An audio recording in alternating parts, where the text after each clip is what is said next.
您现在看到的这个微信群的聊天记录，最近2天在中国的互联网上火了。从微博到抖音，从快手到 B 站，再到今日头条，几乎大家都在讨论这个微信群的聊天记录。这个聊天记录很长啊，加起来有几十屏。内容呢是一个叫陈志龙的员工，面对领导在清明节前夕要求他们加班，他拍案而起，脱下孔乙己的长衫，直接跟领导干起来了，引发了微信群里其他同事的一片喝彩。应该说啊，这个聊天记录啊，引起了公众广泛的情绪共鸣，是因为大家都加班嘛，996嘛，不容易嘛。同时，它也揭示了中国的很多企业啊违反劳动法，强迫劳工去加班的这么一个现实。按道理来讲，这样的一个事情披露之后，有关部门应该调查清楚，这是哪个机构，谁在违法，怎么处理，对吧？但是没想到，现在这个事情峰回路转，变得扑朔迷离了。因为这个微信群里头啊，大家聊的这个项目组的名字是中国电科的企业，但是4月5号啊，中国电科发了一个声明，说这个微信群里聊天记录的单位不是中国电科的下属企业，这些员工也不是中国电科的员工，言下之意就是跟我们中国电科没有关系。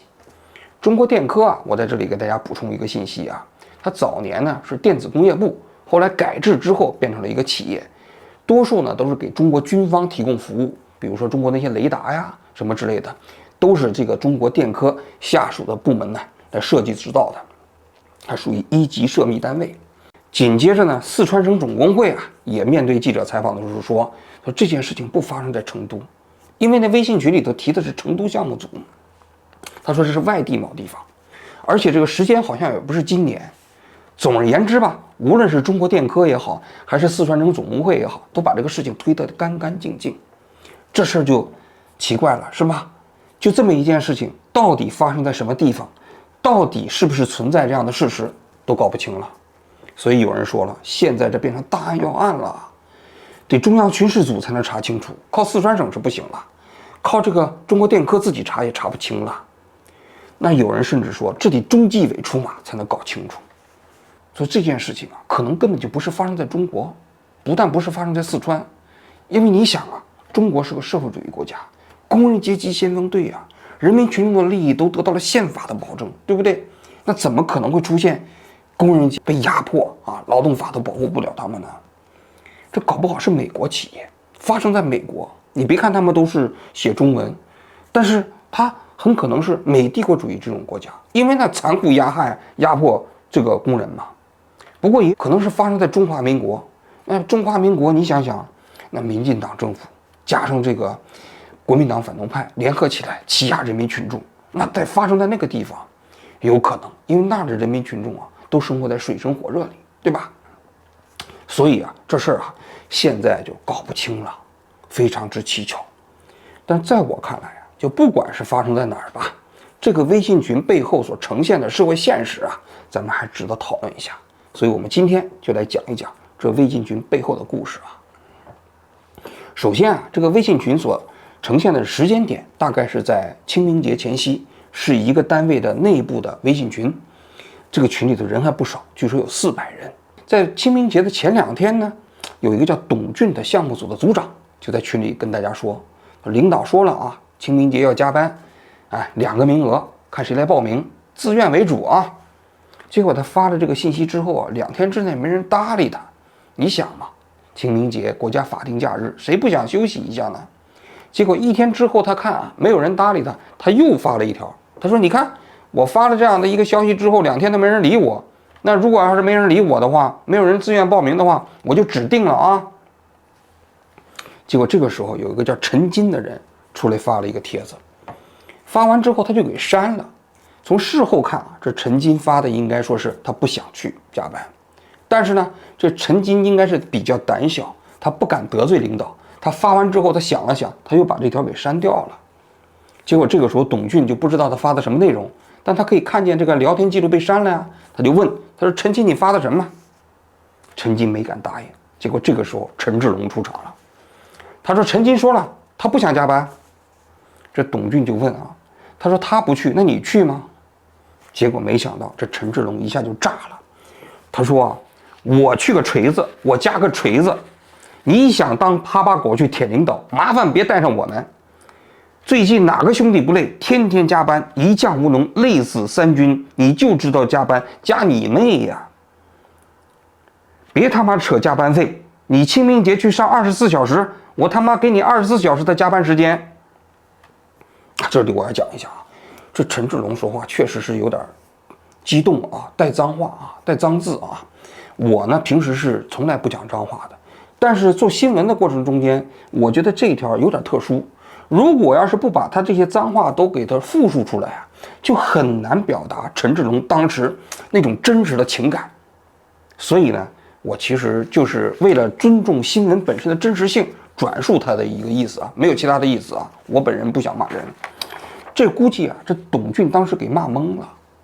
因为你想想，在一般的单位里头，尤其是国企啊，下面的人面对领导总是一般来说态度比较好，即便是心理上瞧不起这个人，对不对？那你也不能随便这个在当面去跟他这种讲话啊。所以这个董俊有点没反应过来，也不知道怎么回答，他就打了一个问号。那意思就是说你小子咋的了？你犯病了是不是？没想到，结果这个陈志龙啊，又开始排山倒海的开始这个爆发了。他说打你妈的问号，不服明天就把我开了，我等着人事来找我。下班以后别给我发信息打电话，更别他妈的在这个群里艾特我。本来这个群是兄弟们一起吹吹牛的，你就来这儿逼逼工作，装什么上进呢？结果说这个董俊估计是心里头是生气了。他说我已经截图给领导了，成年人了，自己说话自己负责。那意思就是小子，你骂我，你吃不了兜着走。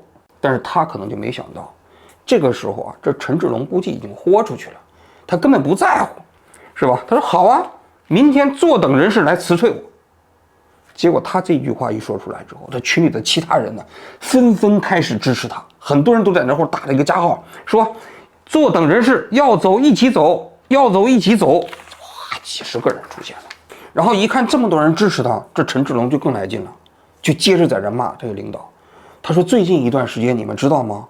我们兄弟每个人加班，早晨8点钟去，到晚上干到12点，甚至凌晨1点，一个月加100多个小时。你们还在讲加班，我就问问你，我他妈签的是劳动合同还是卖身契啊？生产队的驴也不敢这么使吧？不过要说啊，这陈志龙啊说的这段话我还挺吃惊的，一个月加100多个小时的班，那是什么意思啊？996大家算一下，就每天早上9点到晚上9点钟加班，是吗？一个月可能都不到100个小时。那如果早上8点钟去，晚上12点钟再回，一天工作的时间可能都超过16个小时了。这个一个月工作的这个时间太可怕了。所以我个人觉得他这个愤怒啊，可能也是有原因的。就在这个时候呢，他的领导啊，就是董俊的领导叫黄经理黄克林来到了群里，他呢先说了一句话，他说注意说话语气，不要带情绪，好好交流。结果这个时候啊，这陈志龙立刻就把炮火对准了这个黄经理，他说我他妈的已经好好说话了，我他妈带情绪了吗？请原谅我吧，高高在上的黄经理。我们天天加班的时候，你在干嘛？你在遥控指挥。你一个副经理有屁用？当年不就是一个领导退休之后，你就从副总一下子降职变成了一个副经理，不就是因为你没能力吗？你问问这个兄弟，哪个人服你呀？这话说的应该说是肯定是比较扎心的。这话估计是把这个黄经理也有点骂晕了。这个黄经理呢就说，他说你要是对公司啊有什么意见，你去到行政部门提，你别在群里头影响其他人。然后呢，董俊也一唱一和的在那附会啊。结果没想到这陈世龙这炮火就更猛了。他说我不是对单位有意见，我是对你们两个傻逼有意见，你知道吗？你知道人家别的部门人家加班的时候领导在干什么？人家是跟底下这兄弟一起同甘共苦，你们呢？你们这个吃饭的时候跑得比谁都快，你们上辈子是饿死鬼变的吗？其他人有问题，人家都是一起上，你们呢？你们还说什么狼性文化？你们两个就是猪，你还是搞狼性文化呢？我说这陈志龙还挺会骂人的，应该肯定是压抑了很久了，总爆发。他说我们软件项目组一共23个人集体要辞职，请领导批准。结果硬件组就说了，那我们硬件组14个人也一起要辞职。那个设备组就说了，我们设备组12个人也要求辞职，这事儿就闹大了，你知道了吧？因为如果要是一个人在单位里头调皮捣蛋啊，他好处理，把他开了就行了。但是如果一帮人都一起出来闹事儿，那你首先你不可能把这些人都开了，开了没人干活了，项目可能要垮。另外，这有可能酿成事端，这就不是简单的单位管理问题了，有可能会变成一个社会问题，对不对？所以估计这个黄经理和董俊被吓坏了，就去搬救兵去了，就找他们的大领导叫龚总。这龚总平时可能还不在这微信群啊，就专门给他拉进来了。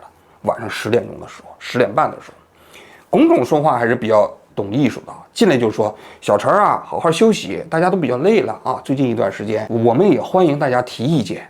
明天早上9点钟，所有的管理岗位的人放下手中的一切的工作，到单位第一会议室开会。”当天晚上之后，很多人就在微信群之外跟这个陈志龙说：“哥们儿牛啊，龙哥，敢骂这些领导是吧？”这龙哥就说了，他说：“我是什么人？梁山来的，穷山恶水出刁民。梁山大家都知道，那个地方是少数民族聚集区，民风比较彪悍，所以这陈志龙啊，可能也是忍了很久之后，一旦爆发所表现出来的这样一种清人气质啊，确实可能跟他的地域有关啊。”第二天一早啊，大家都在关注啊。8点钟就问他说：“陈志龙，你来了吗？”陈志龙说：“去啊，我来了呀。”然后呢，你去开会吗？他说：“我不开会，开会不叫我是吧？”他就在他自己的办公室，结果单位的那些领导就在这个会议室里开会，然后开会的同时，就有人不停的给这个陈志龙啊通风报信儿，说啊，开会的时候啊，领导把这个黄经理啊，还有那个董俊呢一通臭骂。骂的这2个人不敢吭声了。然后呢，当天下午的时候，单位的领导就找这个陈志龙聊了聊天。然后傍晚的时候呢，这个龚总又带着黄科林还有这个董俊一起到那个400人的微信群里给大家道歉。龚总表达的意思就是说这个其实陈志龙啊，这种啊像那个宰相魏征一样，说的都是真言呐，但是最好还是注意方式方法。因为大家都是同事嘛，不要伤和气。那黄科林呢和董俊呢2个人呢就给大家道歉，说：“哎呀，不好意思啊，这个大家当面指出我们的意思，我们虚心接受。”结果没想到啊，这个陈志龙啊到傍晚的时候又爆发了。为什么呢？他发现呢，这个黄科林昨天晚上他其实第一跟人事讲，说把这小子给开了。紧接着呢，他在自己的朋友圈里头啊发要把这个陈志龙给开掉的这么一个帖子，有人就把这个截图给了这个陈志龙。陈志龙就在那群里说：“你在朋友圈里骂我，你注意了，那很多人都是也认识我的，截了屏打了你的脸，是吧？你好意思吗？”然后他就开始在这群里头继续声讨这2个领导。他声讨这个领导中间有2个方面，第一就说你们平时让我们加班是瞎加班，比如说这一个所谓的测量仪一共只有2台，你让6个人来加班，对不对？这6个人来加班的话，那2个人干活，那其他4个人在鼓掌吗？根本没有意义嘛。这第一。第二，他就讲那个黄科林根本不懂业务，他讲了一个细节，他说：“你这个当时我们那个 M2 项目的时候啊，你不停的让我们改报告，改完第1版改第2版，改完第2版改第3版，最后改到第5版。他说我改到第5版的时候，他说你知道黄经理吗？我把第1版拿出来之后，把名字改了一下交给你，你说改得好，那说明什么？说明你狗屁不通吗？就这你还把董俊和你的名字一起写到这个项目里头，你们懂啥呀？”他说：“你们不就是因为跟那个单位的高管是亲戚吗？所以你平时在这个里头可以这个作威作福，又去钓鱼，又去吃饭，是吧？其实你们什么也狗屁不懂，然后就在这里开始指挥我们。”他爆发之后，当天晚上他在群里也就讲了，他说不干了。本来他说单位的领导也没难为他，让他希望他好好干。他说他自己干不动了，不想干了，递交了辞呈。为了这个交接工作，他说他在这个单位还会待30天，希望领导批准他辞职，不想在这个单位继续干了。整个这个过程啊，大致的来龙去脉就是如此啊。现在网上有人说啊，整个这聊天记录啊，不像是真的，像是假的。为什么呢？一个是就是微信群中间有些人的那头像看起来有些可疑，再一个就是微信群里面那个数字好像是也不太对得上。现在最新的消息好像是这个中国电科已经报警了，他们说他们单位里头绝对没有临时工。那这件事情的真伪我们就交给警方去调查好了，因为它毕竟是非常恶劣嘛。如果真的是中国电科下属的企业，他们自己又隐瞒了事实的话，那我个人觉得那性质就严重了。那如果是假的，有人伪造，那我个人觉得这种做法也不道德但是这件事情为什么会上热搜呢？我个人觉得有这么一个非常重要的背景，就是在现实生活中有大量的人的工作其实每天就是经历了996，整天的奔波，整天的加班，同时呢可能又没有拿到相应的报酬，甚至节假日的时候想要休息，领导只要一句话，自己也没有什么反抗的能力，就不得不服从。这个应该是在现实生活中每个人都能感受得到的。所以有这样的一个微信聊天记录之后大家才会产生情感上的共鸣。如果现实生活中大家不是每天被这种加班所劫持自己的生活，我相信这样的微信聊天记录可能也不会再引起这么大的传播，甚至包括情感的共鸣。更深的问题就是说，就为什么在中国这些单位拼命的让企业的员工加班，同时呢这些员工要想维护自己的权益又这么难呢？这是我今天特别想谈的一个话题大家都知道改革开放之前中国是一个以阶级斗争为主的国家，讲工人阶级是先锋队，是吧？是领导阶级，所以呢当家作主嘛，在单位里面所以这个不存在所谓的劳动保护，因为那时候只有国有企业嘛。但是改革开放之后面临了一个问题，有大量的资本家到中国，结果呢中国没有劳动法。当年在90年代初期的时候，连续发生了2起大火，深圳的葵涌大火，包括还有马尾的一场大火，都烧死了几十个人呢。你想，在中国野生动物都有保护法，但是高级动物人却没有保护法。所以在1994年的时候，中国制定了第一部劳动保护法。但是劳动保护法制定之后由于没有细则，所以说实在这个劳动保护贯彻的情况不是特别好。到了2007年的时候，中国制定了叫劳动合同法。这个劳动合同法在制定的时候在法律界就存在着一些分歧有些人就认为就不能制定太高的保护标准用一个较低的标准，但是比较严的执行。但是呢，由于当时胡温时代嘛，相对来说可能更多的想向这个普世价值去靠拢，就制定了一个保护标准较高的劳动合同法。但是2007年之后制定出来这个劳动法，现实生活中几乎没有被执行。我给大家讲一个故事例子比如说中国的劳动合同法里规定，签订劳动合同前2次都是有期限的，到第3次就必须变成无期限的劳动合同了。但是这条规定在现实生活中没有企业执行。所有的企业在签订劳动合同法的时候，都是你前2次是有固定期限的劳动合同，到第3次的时候企业就让你离职。包括华为，你想想华为这样的企业都是中国特别好的企业了吧，但是你干满2个劳动合同期限的时候，华为就让你解职，重新加入到华为。为什么？就是为了规避这个劳动法。你比如说这劳动合同法里规定，这企业中间的核心岗位不得用劳务派遣工，但是我在这中央电视台就明目张胆的搞劳务派遣，搞了多少年也没人去惩罚中央电视台对吧？所以呢，就中国的这个劳动合同法制定了之后呢，它就变成了基本上只有审美价值，在现实生活中没人执行。就真是这个企业违法了之后其实惩罚的力度也非常弱。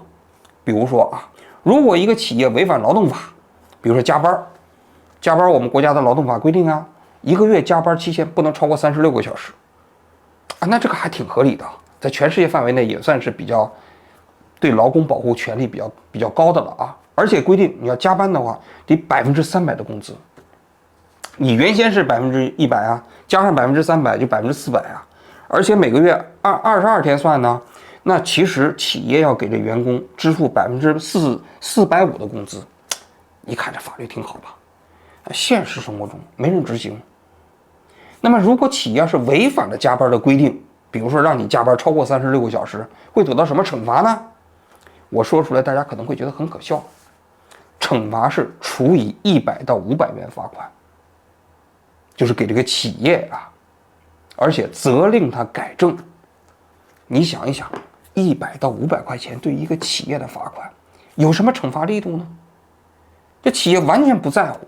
一般的企业的员工要想维护自己的权益，在这个工作期间呢，如果没有一个强有力的劳动执行部门的支持，他们是不敢维权的。因为你一旦要是维权了，你可能在这企业就待不下去了。所以大家可以看今天我们这个故事啊，为什么陈志龙最后要铁了心的要离开这个单位，就是因为他即便就留在这里，说实在的，以后等着多的是的机会给他穿小鞋，对不对？所以对于企业的员工来说，你其实要想维护自己的权益，就面临这样一个困境：你面对企业的雇主违反劳动法让你去加班，或者侵犯你的权利，你要么是听命于此，要么你要维权呢，你就做好离开这个单位的准备，否则你没有办法维护自己的权利。所以就是说，你一旦维权就得离职，只有离职才能维权，形成这么一个悖论。那么这个悖论形成的最重要的原因，就是因为我们平时在执行劳动法的保护过程中间，缺少必要的制度支持。